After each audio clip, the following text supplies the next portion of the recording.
Nah, di sini udah muncul auto engine, emang munculnya baru segini. Terus kita pencet file, kita buat new project. Terus di sini teman-teman bisa masukin file dari yang udah di-download tadi, yaitu Citra Worldview.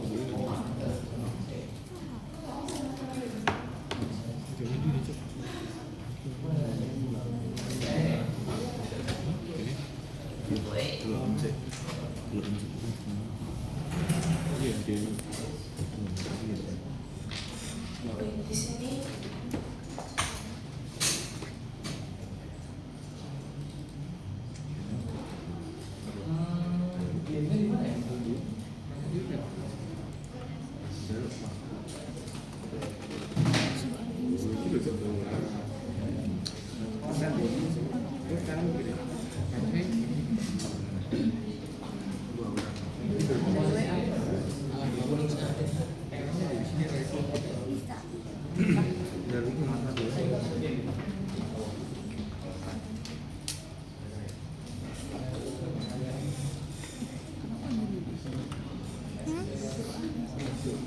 kok ada jalan Nevo? Kenapa? Pegel kak. Oke, teman-teman bakal masukin projectnya dengan mengklik browsernya itu. Saya ingat aku tuh filenya nggak usah di ekstrak dulu. Nanti dicoba-coba aja. Terus teman-teman bakal masukin, jadi yang file name itu teman-teman masukin file yang udah tersedia, yang udah teman-teman download tadi. Terus perhatikan, hati-hati di sini bahwa peraturannya itu optical satellite modeling dan extract from image. Karena aku pernah salah pencet itu, dia nanti hasilnya nggak akan keluar gitu. Nah, terus nanti teman-teman setelah udah mencet ini, terus mencet OK, di jendela set projection itu tuh akan muncul kayak gini. Jadi nanti tampilannya akan sama di dalam PCI ini, nggak akan berubah. Terus teman-teman bakal pencet cancel. Karena nanti project information-nya itu akan diatur otomatis setelah gambar pertamanya itu ditambahkan.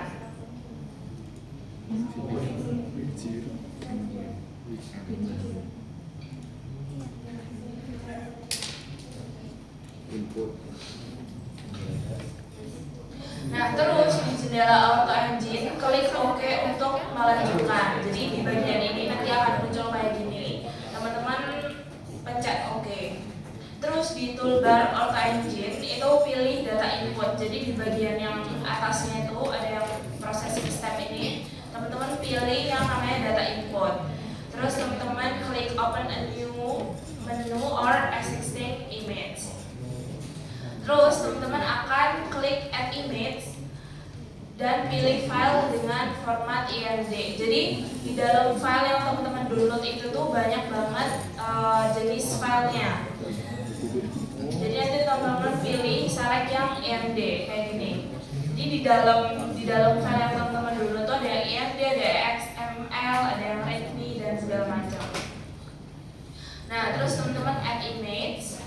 Terus pada jendela multiply file selection itu teman-teman klik OK. Nantinya akan muncul jendela question dan pilih yang yes. Terus untuk data berformat ING yang akan ditampilkan itu tuh di jendela open image itu klik open untuk membuka file tersebut. Jadi di sini itu bakal ada dua foto yang namanya berbeda. Jadi kalau teman-teman lihat di sini tuh ada 15 Jun 01 03 06 26 sama 15 Jun 01 03 07 15. Jadi yang diperhatikan itu kedua foto itu. Nah, setelah teman-teman udah nambahin fotonya, sekarang teman-teman akan menentukan BCP dan time point secara otomatis. Jadi dari bantuan si PCI-nya ini.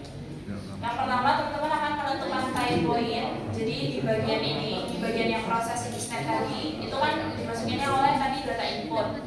Terus teman-teman bakal nambahin kita ubah jadi GCP atau TP collection. Nah, terus nanti teman-teman cari di bagian sini yang ada tulisannya automatically collect type point yang ini, yang warna biru ini. Terus teman-teman akan melakukan pengaturan default, jadi default dan dilakukan klik collect type point. Nah, nantinya dari collect type point ini teman-teman itu akan menghasilkan 61 type point pada 2 citra yang dipilih. Kalau misalkan ternyata ada yang beda jumlah type point-nya, itu tuh biasanya nggak akan berbeda jauh, kayak ya di sekitaran 60-an gitu. Terus teman-teman nanti akan muncul jendela question. Teman-teman akan pilih yes, lalu menunggu proses collecting type points-nya untuk selesai. Jadi ini waktunya tidak lama banget, tapi harus ditunggu. Nanti untuk melihat hasilnya, teman-teman akan klik display project overview. Jadi di sini nanti ada project overview dan hasilnya seperti ini. Jadi titik-titik ini tuh adalah titik-titik type point dengan 2 fotonya ini tadi. Nah, kemudian teman-teman akan melihat residual report-nya yang menampilkan type point beserta residunya.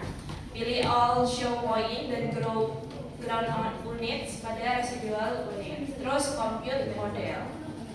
Nah, teman-teman di sini tuh akan melihat, jadi biasanya ini di sini tuh beda-beda untuk residunya. Nah, di sini teman-teman bisa lihat bahwa residu yang lain itu 1,9, 1,996, sedangkan ada residu yang dia tuh anomali kayak 56, 42 kayak gitu. Nah, di sini itu tuh dia dilakukan selection, dipilih dan juga dihapus supaya nggak mempengaruhi si residu yang lainnya. Jadi caranya biasa aja dipencet gitu. Terus nanti udah dipilih. Ini di sini aku ada 4 titik yang dihapus. Terus ya udah di delete point. Terus setelah udah, teman-teman udah ngerasa nggak ada lagi, dicek lagi nggak ada titik-titik yang anomali residunya. Setelah itu teman-teman akan melakukan ekstraksi DEM. Dimana teman-teman balik lagi ke yang tadi yang di awal itu GCP ITP automatically itu teman-teman ganti jadi DEM from stereo. Terus teman-teman akan melakukan ngeklik create epipolar image. Jadi teman-teman nyari dan di sini tuh yang create epipolar image tuh yang ini. Nah, terus teman-teman akan melakukan generate epipolar image. Jadi di sini tuh kayak menggabungkan si kedua foto itu tadi. Makanya di sini yang left image itu tuh make yang foto 626, sedangkan yang right image itu 715. Terus setelah dipilih, klik tombol add epipolar pairs to table. Jadi untuk nambahin si left dan juga right-nya ini. Terus teman-teman akan klik generate pairs yang di bawah ini. Terus balik lagi, kalau ada question muncul itu klik yes dan juga klik OK. Terus di toolbar Auto Engine balik lagi diganti jadi DEM from stereo. Teman-teman pilih yang sebelahnya, yaitu pilih extract DEM automatically karena ini masih pakai cara automatic. Terus teman-teman klik kolom select, centang create geocode DEM dan isi resolusinya menjadi 1x1. Terus lalu pilih extract DEM. Terus teman-teman akan buka fokus. Jadi kalau teman-teman notice di Geomatika itu di sini kan ini ada yang fokus Auto Engine. Nah, setelah teman-teman udah mengolah di Auto Engine, teman-teman bakal buka fokus. Tapi biasanya fokus akan langsung membuka kalau teman-teman mencet Geomatika. Terus teman-teman akan buka fokus, lalu klik layer dan pilih DEM editing tools untuk menghasilkan DSM. Jadi di sini fokusnya itu langsung keluar tadi left image dan right image-nya itu. Terus teman-teman atur tampilannya kayak gini. Terus udah ekstrak DEM. Nah, terus setelah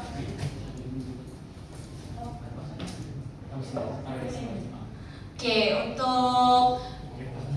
untuk DEM, untuk pembentukan DEM itu sampai sini. Untuk next-nya itu katanya tak bisa. Kayak gitu. Jadi untuk PCI ini tuh dia stepnya itu sama persis antar mahasiswa, antar kalian tuh pasti sama persis kayak gini. Karena kalau misalkan nggak sama persis tuh hasilnya pasti beda kayak gitu. Dan hati-hati juga waktu nge-crack, karena temenku ada yang dia salah nge-crack sampai sekarang dia nggak di laptopnya nggak bisa pakai PCI-nya. Jadi yang udah berhasil nge-crack boleh teman-temannya dibantu buat installinnya itu, karena kalau udah sekali salah ya udah.